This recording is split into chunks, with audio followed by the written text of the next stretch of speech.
Hello बच्चों, कैसे आप सब लोग।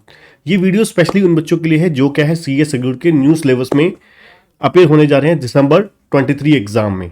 आपको पता है नए सिलेबस की दिसंबर 23 में पहली अटेम्प्ट है और फर्स्ट टाइम आपको एग्जाम देखने को मिलेंगे नए सिलेबस के। और इस वीडियो में हम बात करने जा रहे हैं जो पेपर नंबर 4 है ग्रुप 1 का paper number 4 corporate accounting and financial management, उसके बारे में कंप्लीट डिटेल डिस्कस करेंगे कि कितना समय आपको कम से कम चाहिए इस सब्जेक्ट को तैयार करने के लिए, किस तरीके से आपको प्रिपरेशन स्ट्रेटजी यहाँ पर रखनी होगी। सबसे बड़ी बात प्रिपरेशन स्ट्रेटजी रखनी होगी, उससे बड़ी बात कि हमारे को किस तरीके से इस सब्जेक्ट को अप्रोच करना है। सबसे इंपॉर्टेंट यहाँ पर इस सब्जेक्ट में ये है कि जैसे कि आपको पता है नए सिलेबस की अगर हम बात करें, ये जो हमारा पेपर नंबर 4 है कॉर्पोरेट एंड एफएम, इसमें 100 का 100 मार्क्स जो है वो सब्जेक्टिव है। किसी तरीके का कोई ट्रू फॉल्स, फिलअप्स, एमसीक्यू कुछ भी नहीं आना है। 100% सब्जेक्टिव एग्जाम आना है, 100% सब्जेक्टिव एग्जाम आना है। इसलिए अब ये सब्जेक्ट जो है और भी ज़्यादा इंपॉर्टेंट, क्रिटिकल और बहुत ज़्यादा स्कोरिंग हो जाता है। इसलिए इस सब्जेक्ट की बहुत ही ज़्यादा प्रॉपर तरीके से आपको डिटेल में एक प्लानिंग करके चलना होगा। अदरवाइज आप जितने एक्सपेक्ट करते हैं स्कोर के लिए उतने एक्सपेक्ट नहीं कर पाएंगे। तो मेरा नाम है बच्चों CS संदीप अरोड़ा और आज हम बात करने जा रहे हैं कंप्लीट डिस्कशन, कंप्लीट डिटेल किस चीज़ की, कॉर्पोरेट एंड एफएम की। और जो बच्चे CS की नए सिलेबस की क्लासेस बाय करना चाहते हैं बहुत ही अफोर्डेबल प्राइसेस पे हमारे KCC ट्रोल की वेबसाइट पे अवेलेबल है। सबसे आपको इंडिया पैन लेवल पर सबसे लीस्ट वैल्यू पे आपको मिलेंगे और बहुत ही हाई क्वालिटी वीडियो लेक्चर्स मिलेंगे। ठीक है, डिस्क्रिप्शन में लिंक दिया गया है और डेमो लेक्चर्स के लिए भी आपको डिस्क्रिप्शन में लिंक वहाँ पर ही मिल जाएगा। वहाँ से आप डायरेक्टली देख के वेबसाइट पे जाके आप बाय कर सकते हैं। तो चलिए सबसे पहले हम बात करेंगे, जैसे कि आपको पता है हमारा जो कॉर्पोरेट एंड एफएम का सब्जेक्ट है ये 100 मार्क्स का सब्जेक्ट है। कॉर्पोरेट वाला पोर्शन 60 मार्क्स का है, एफएम वाला पोर्शन 40 मार्क्स का है। अगर मैं आपको अपनी कैलकुलेशन के अकॉर्डिंगली बताऊं तो कम से कम इस सब्जेक्ट को आपको रेडी करने के लिए, अच्छे से रेडी करने के लिए मिनिमम आपको नॉर्मल वे में 2.5 से 3 महीने आपको चाहिए, अगर आप इसको बहुत ज़बरदस्त तरीके से तैयार करना चाहते हो। ठीक है जी, आप सॉरी 1.5 से 2 घंटा अगर आप डेली दे देते हैं, 1.5 से 2 घंटे दे देते हैं तो तकरीबन 2.5 महीने में मैक्सिमम 3 महीने में, बीच में अगर हम कुछ कंटीजेंसी भी लगा लें तो मैक्सिमम 3 महीने में बहुत ही ज़बरदस्त तरीके से आपका ये सब्जेक्ट तैयार हो जाएगा। ठीक है जी, तो सबसे पहले अगर बात करें कॉर्पोरेट वाला पोर्शन 60 मार्क्स का है और एफएम वाला पोर्शन 40 मार्क्स का है। तो पहले मैं आपको सजेस्ट करूंगा, पहले आप सबसे पहले फाइनेंशियल मैनेजमेंट का टॉपिक शुरू करोगे 40 मार्क्स वाला पोर्शन, क्योंकि जो 40 मार्क्स वाला पोर्शन है एफएम का, इसमें आपको पहला chapter introduction to financial management आ जाता है। ये प्योरली थ्योरी है, कॉन्सेप्ट्स हैं इसमें, बेसिक कॉन्सेप्ट्स हैं। ठीक है, उसके बाद मैं अगर बात करूं, उसके बाद आपको नेक्स्ट करना होता है लीवरेज से पहले भी अगर मैं आपको सबसे बढ़िया तरीका बताऊं आपको, तो नेक्स्ट आपको सबसे पहले नंबर पे बेसिक क्लैरिटी करने के बाद, ठीक है जी, फर्स्ट बेसिक्स करने के बाद आपको कॉस्ट ऑफ कैपिटल करना चाहिए। सेकंड नंबर पे आपको कौन सा करना चाहिए, कॉस्ट ऑफ कैपिटल, क्योंकि कॉस्ट ऑफ कैपिटल एक्चुअली में सभी चैप्टर में काम आता है। कॉस्ट ऑफ कैपिटल के बाद फिर आप आ जाइए नंबर 3 पे, डिविडेंड पॉलिसी पे। ठीक है जी, नंबर 3 पे आ जाइए डिविडेंड पॉलिसी पे।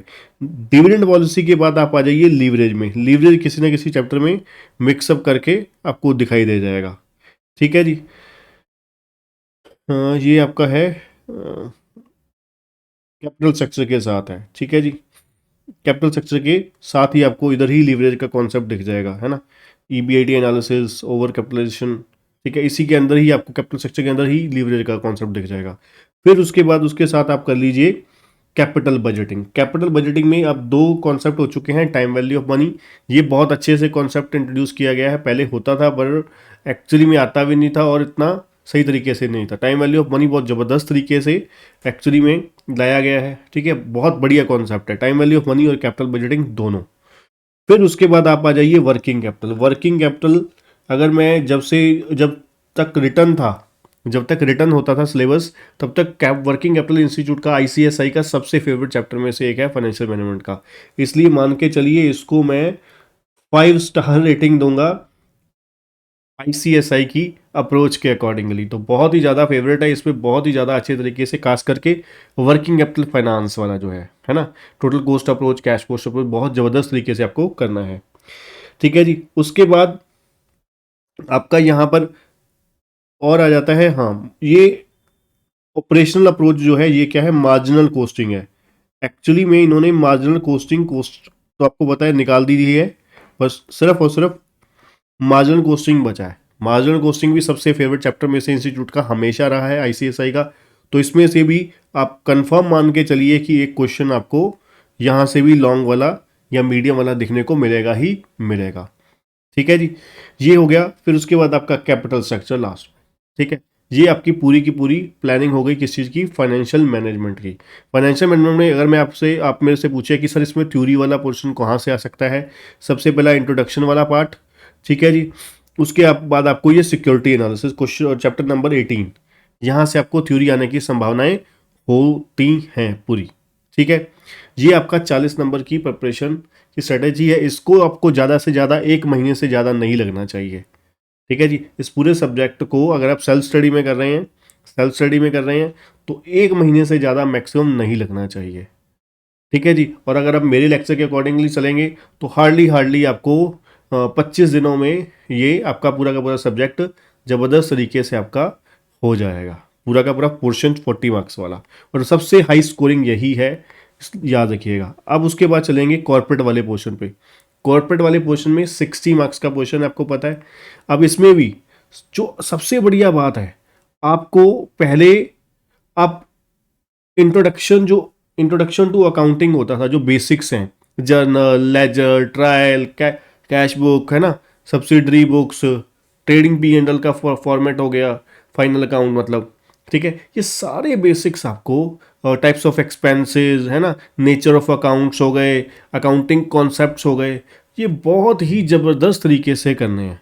मैंने बहुत ही ज़बरदस्त तरीके से नोट्स में अपने इसको अपना नोट्स इसके रेडी करे हैं, जो क्या है एक्चुअली ये बेसिक्स, अकाउंट्स के बेसिक्स इंस्टीट्यूट ने बहुत अच्छे तरीके से यहाँ पर अपना लेकर आए हैं। तो इसलिए इसको बहुत अच्छे से पढ़ना है। एग्ज़ाम में आ भी सकते हैं, नहीं भी आ सकते, पर आप मान के चलिए जब तक ये आपके चैप्टर अच्छे से नहीं होंगे, ये फर्स्ट इंट्रोडक्शन वाला नहीं होगा, आप अंदाज़ा भी नहीं लगा सकते आपको कितना डैमेज करेगी ये चीज़ बाकी पूरे के पूरे अकाउंटिंग में। क्योंकि आपको share capital, debenture, buyback, redemption of preference share, bonus share, right share, है ना, अंडर राइटिंग, इन सभी चैप्टर में जर्नल एंट्रीज हैं।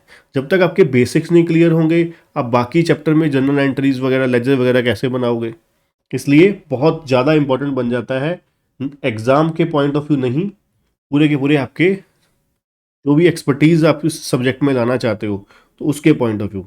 तो उसके बाद आपको नेक्स्ट नंबर पे करना है question chapter number 4, share capital. Share capital में आपको बताया मैंने, share capital, debenture, buyback, redemption of preference share, bonus and right issue, है ना, अंडर राइटिंग, ईसॉप, ये 7 छोटे छोटे यूनिट हैं जो आपको सबसे पहले करने हैं इसी सीक्वेंस में, जिस सीक्वेंस में मैंने आपको बोले हैं। ठीक है जी, शेयर कैपिटल भी हो गया, डिबेंचर भी बोल दिया मैंने, है ना, ईसॉप, बायबैक, अंडर राइटिंग। उसके बाद आपको 2 चैप्टर करने हैं जो इंस्टीट्यूट के हमेशा ही फेवरेट रहे हैं, 3 चैप्टर एक्चुअली में, कैश फ्लो, रेशो और कंसोलिडेशन। तो यहाँ पे आपका ये आ जाएगा रेशो एनालिसिस, उसके बाद आपका आ जाएगा कैश फ्लो स्टेटमेंट, सबसे फेवरेट, तीसरा कंसोलिडेशन। ठीक है जी। तो मान के चलिए इन 3 चैप्टर में से, तीनों के तीनों चैप्टर में से 3 क्वेश्चन आपको लॉन्ग जरूर देखने को मिलेंगे एग्जाम में। तीनों चैप्टर में से कैश फ्लो, रेशो, कंसोलिडेशन, तीनों में आपको, आप मान के चलिए जैसे पहले हुआ करता था, क्योंकि फर्स्ट टाइम एग्जाम हो रहे हैं, 7 से 10 नंबर पे आपको जरूर देखने को मिलेगा। ठीक है जी। चलिए जी, उसके बाद थ्योरी में अकाउंटिंग स्टैंडर्ड्स हैं, अकाउंटिंग स्टैंडर्ड की थ्योरी है। और आपको इंट्रोडक्शन टू कॉर्पोरेट अकाउंटिंग में जो कंपनी के अकॉर्डिंगली फॉर्मेट होता है फाइनेंशियल स्टेटमेंट का, पी एंड एल और उसका, तो वो आएगा। ठीक है, तो ये सारा आपका कॉर्पोरेट का हो गया। ठीक है जी। तो इस तरीके से प्रॉपरली आप प्लान करके आप पूरे के पूरे चल सकते हैं, और इसको अच्छे तरीके से रिवाइज कीजिए, अच्छे तरीके से रेगुलर बेसिस पर प्रोविज़न को रिवाइज करते जाइए, और हमारे साथ बने रहने के लिए हमारे चैनल को सब्सक्राइब जरूर कर लीजिएगा और बेल आइकन दबाना मत भूलिएगा, और वीडियो को शेयर जरूर करिएगा अगर पसंद आए। और क्लासेस अगर बाय करना चाहते हैं तो डिस्क्रिप्शन में लिंक दिया गया है, उसी लिंक से डायरेक्टली क्लिक करके बाय कर सकते हैं। Thank you.